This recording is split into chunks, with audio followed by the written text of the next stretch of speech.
हमारी आज की जो भागदौड़ भरी जिंदगी है ना, उसमें एक खामोश कातिल छिपा है। ये धीरे धीरे हमारी सेहत और हमारे भविष्य दोनों को खत्म कर रहा है। और नहीं, ये कोई बीमारी नहीं है। ये एक ऐसी आदत है जिसे हम अक्सर बहुत हल्के में ले लेते हैं, नींद की कमी। चलिए एक सीधे से सवाल से शुरुआत करते हैं। कोई इंसान रोज कितने घंटे सोता है?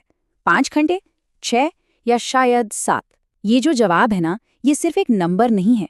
पता है, इस एक जवाब से तय हो जाता है कि कोई कितने साल जिएगा, उसकी सेहत कैसी रहेगी और उसकी जिंदगी किस दिशा में जाएगी। स्लीप साइंटिस्ट मैथ्यू वॉकर की ये जो लाइन है, आपकी नींद जितनी छोटी होगी, आपकी जिंदगी उतनी ही छोटी होगी, ये सिर्फ एक कहावत नहीं है।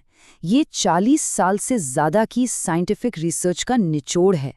ये एक बहुत ही गंभीर चेतावनी है कि कम सोना असल में अपनी जिंदगी को कम करना है। अब देखिए, सिर्फ आंकड़ों और साइंस से इस प्रॉब्लम को समझना थोड़ा मुश्किल हो सकता है। तो चलिए इसे एक असली कहानी से समझते हैं। एक ऐसी कहानी जो नींद की कमी के खतरे को बिल्कुल हमारे सामने लाकर खड़ा कर देगी। मिलिए राहुल से। एक 38 साल के एडिटर हैं और जरा इनका दिन देखिए। दोपहर 3 बजे ऑफिस के लिए निकलना, रात को 11 बजे, कभी कभी तो 2 बजे तक काम खत्म होता है। फिर घर पहुंचना, सोने का वक्त आता है रात के 2 बजे और सुबह 6:30 बजे बच्चों के लिए उठना ही पड़ता है। तो कुल मिला के नींद कितनी मिली? मुश्किल से 4 से 4.5 घंटे।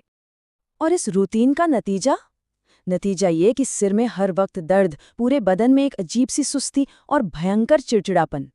और ये सिर्फ राहुल की प्रॉब्लम नहीं रहती, धीरे धीरे ये पूरे परिवार की समस्या बन जाती है। क्योंकि जब तनाव और थकान होती है तो वो रिश्तों पर भी असर डालती ही है। फिर एक रात एक बहुत ही डरावना पल आया। सीने में एकदम से तेज दर्द, ऐसा लगा जैसे कोई अंदर से बुरी तरह दबा रहा हो। अगले दिन डॉक्टर ने चेकअप के बाद जो कहा वो सच में चौंकाने वाला था। उन्होंने कहा, ये स्लो सुसाइड है। कोई भी व्यक्ति ऐसा करके अपने आप को रोज थोड़ा थोड़ा मार रहा है। राहुल की कहानी अकेली नहीं है, इसके पीछे एक गहरा विज्ञान काम कर रहा है। तो चलिए स्लीप साइंटिस्ट मैथ्यू वॉकर के रिसर्च में थोड़ा और गहरा उतरते हैं और देखते हैं कि नींद की कमी हमारे शरीर के साथ असल में क्या करती है। ये नंबर देखिए जरा, 711। ये कोई ऐसा वैसा नंबर नहीं है। ये उन जीन्स की संख्या है जो सिर्फ 1 हफ्ते तक, जी हाँ, सिर्फ 1 हफ्ते तक रोज 6 घंटे से कम सोने पर बदल जाते हैं। इसका मतलब ये हुआ कि नींद की कमी किसी के डीएनए को, उसके जेनेटिक ब्लूप्रिंट को ही बदल सकती है। और ये कौन से जीन हैं? ये वो जीन हैं जो हमारे इम्यून सिस्टम को, मतलब रोगों से लड़ने की ताकत को मजबूत रखते हैं। ये वो जीन हैं जो शरीर में ट्यूमर बनने से रोकते हैं। और ये वो जीन हैं जो तनाव को कंट्रोल करते हैं। जब हम सोते नहीं हैं तो हमारा शरीर सचमुच खुद को ही खत्म करना शुरू कर देता है। इसका असर सिर्फ जेनेटिक लेवल पर नहीं रुकता। नींद की कमी हमारे पूरे शरीर और दिमाग पर एक चौतरफा हमला है और बड़ी बड़ी स्टडीज इस बात की पुष्टि करती हैं। मिसाल के तौर पर हार्वर्ड मेडिकल स्कूल ने 75,000 से भी ज्यादा नर्सों पर 10 साल तक एक स्टडी की। नतीजा चौंकाने वाला था। जो लोग रोज 5 घंटे से कम सोते हैं, उनमें हार्ट अटैक का खतरा 45% तक बढ़ जाता है। और खतरा सिर्फ दिल तक ही नहीं है। उसी स्टडी में पता चला कि डायबिटीज का खतरा 50% और मोटापे का खतरा 55% तक बढ़ जाता है। ये आंकड़े सच में डरावने हैं। कभी सोचा है कि कम नींद से चिड़चिड़ापन क्यों बढ़ जाता है? देखिए, इसका कारण है प्रीफ्रंटल कॉर्टेक्स। ये हमारे दिमाग का वो हिस्सा है जो हमारे इमोशंस और हमारे फैसलों को कंट्रोल करता है। नींद की कमी से ये हिस्सा एक तरह से बंद होने लगता है। यूनिवर्सिटी ऑफ पेंसिल्वेनिया की एक रिसर्च के मुताबिक चिड़चिड़ापन 60% तक बढ़ जाता है। और ये स्लाइड तो बहुत ही कमाल की चीज दिखाती है। जब हम सोते हैं ना, तो हमारा दिमाग एक तरह से सफाई अभियान चलाता है। इस प्रोसेस को ग्लिम्फेटिक सिस्टम कहते हैं।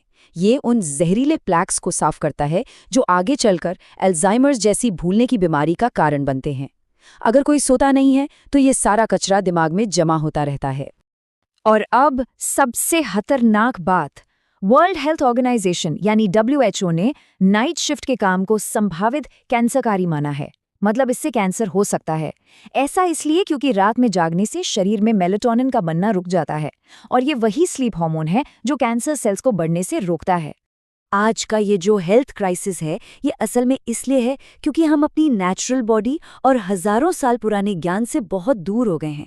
हम अपनी बायोलॉजिकल घड़ी के खिलाफ जी रहे हैं। हजारों सालों से इंसानी शरीर सूरज के साथ तालमेल में काम करता आया है। इसे सर्केडियन रिदम कहते हैं। मतलब सूरज उगने पर शरीर जागता था और सूरज ढलने पर सोने की तैयारी करता था। लेकिन आज क्या हो रहा है? रात के 2 बजे हम स्क्रीन की नीली रोशनी देख रहे होते हैं। ये रोशनी स्लीप हार्मोन मेलेटोनिन को रोकती है और हमारे शरीर को पूरी तरह से कंफ्यूज कर देती है। और ये कोई नई खोज नहीं है। सोचिए, हमारे पूर्वजों ने 5000 साल पहले चरक संहिता में लिख दिया था कि सुख दुख से लेकर जीवन और मृत्यु तक सब कुछ सही नींद पर ही निर्भर करता है। वो बिना किसी मॉडर्न साइंस के भी नींद के महत्व को समझते थे। तो सबसे जरूरी सवाल, अब किया क्या जाए? देखिए, समस्या गंभीर है, लेकिन अच्छी बात यह है कि समाधान हमारे ही हाथ में है। चलिए कुछ प्रैक्टिकल साइंस पर आधारित तरीकों की बात करते हैं जिनसे अपनी नींद को वापस पाया जा सकता है। ये 6 नियम किसी की भी जिंदगी बदल सकते हैं। पहला, निरंतरता। रोज एक ही समय पर सोना और जागना। इससे शरीर की घड़ी सेट हो जाती है। दूसरा, स्क्रीन बंद करें। सोने से 1 घंटा पहले फोन लैपटॉप बंद। तीसरा, ठंडा कमरा। ठंडे तापमान में शरीर बेहतर सोता है। चौथा, कैफीन पर रोक। शाम 4 बजे के बाद कॉफी या चाय नहीं। पांचवां, पूरा अंधेरा। अंधेरा शरीर को सोने का सिग्नल देता है। और छठा, हल्की सैर। शाम को हल्की वॉक शरीर को आराम देती है। ये छोटी छोटी आदतें गहरी नींद के लिए बहुत जरूरी हैं। अच्छा, एक बहुत बड़ी गलतफहमी को दूर करना जरूरी है। कई लोगों को लगता है कि शराब से अच्छी नींद आती है, पर ये बिल्कुल गलत है। शराब सुलाती नहीं, बेहोश करती है।